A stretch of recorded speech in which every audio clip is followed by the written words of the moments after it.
Գելեգյուզյանը ուներ 247 տուն, 2035 բնակիչ, 4 եկեղեցի, 12 ջրաղաց, 3 դպրոց։ Սասունցի Թորոս Իսակյանի ձեռագիժն է Հայոց ցեղասպանության ականատես վկան ամբողջությամբ գրի է առել այն ամենն, ինչ տեղի էր ունենում նախորդ դարասկզբին մեր հայրենիքում ու մեզ հետ։ Ամենասկզբից է սկսել Գելեգյուզյանում ինչ ունեինք ու որքան։ Հետո ամեն ինչ սև է, սպանդ, ջարդ, կոտորած։ Թուրքերը հարձակվում են, մերոնք ինքնապաշտպանվում։ Հետո թուրքը հույսը ստի վրա է դնում, արդյունքում հայերը զենքերը վար են դնում ու բռնում գաղթի ճամփան, Իսակյանները, Հովակիմյանները, Գալստյաններն ու բոլորը։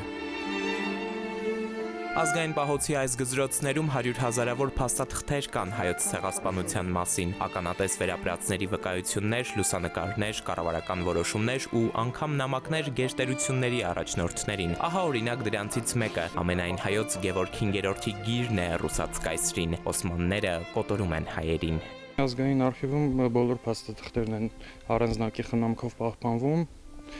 իսկ հայոց ցեղասպանության վերաբերյալ նյութերը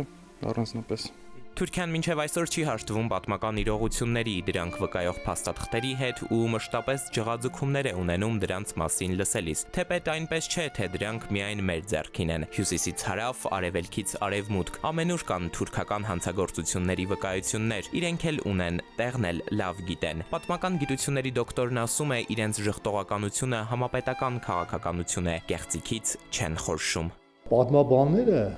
էլ ապացուցելու բան չունեն։ Ապացուցելն այլևս ապացուցելու խնդիր չկա։ Հետազոտությունները շարունակվում են եղած նյութը հարստացնելու համար, եղած ապացույցները թարմացնելու համար, ավելի ուժեղացնելու համար։ Քանի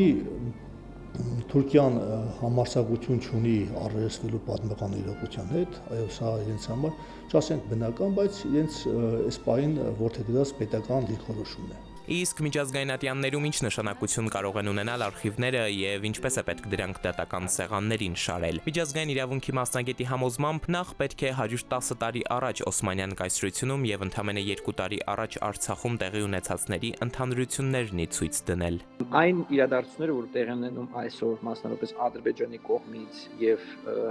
որի հետևում կանգնած է նաեւ Թուրքիան,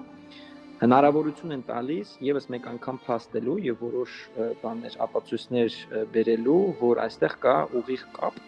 այն ամենի հետ, ինչ որ կատարվել է 110 տարի առաջ եւ կատարվում է այսօր, որտեղ այդ գաղափարախոսությունը որպես այդպեսին վերացած չէ։ Մեծ օրվան սպասելով ապրեցին հայրենազրկված, տունտեղից կտրված ու որփացած հայոց ցեղասպանության ականատես վկաները։ Ավաղ այսօր արդեն նրանցից ոչ ոք կենթանի չէ։ Կարսի նահանգի Լալոյի Մավրակ գյուղից Եփրաքսի տատը հոգին ավանդեց 2020-ի 44-օրյայի ժամանակ Լեյամանը շուրթերին, բայց տանը չէին ասել, թե թուրքն էլի հարձակվել է։ Սիրտը բարակել էր, չէր դիմանա։ Պատգամ թողեց բոլորիս, չմոռանալ իրենց տեսածն ու ապրածը, չհրաժարվել պայքարից, հավատալ մեծ դատին։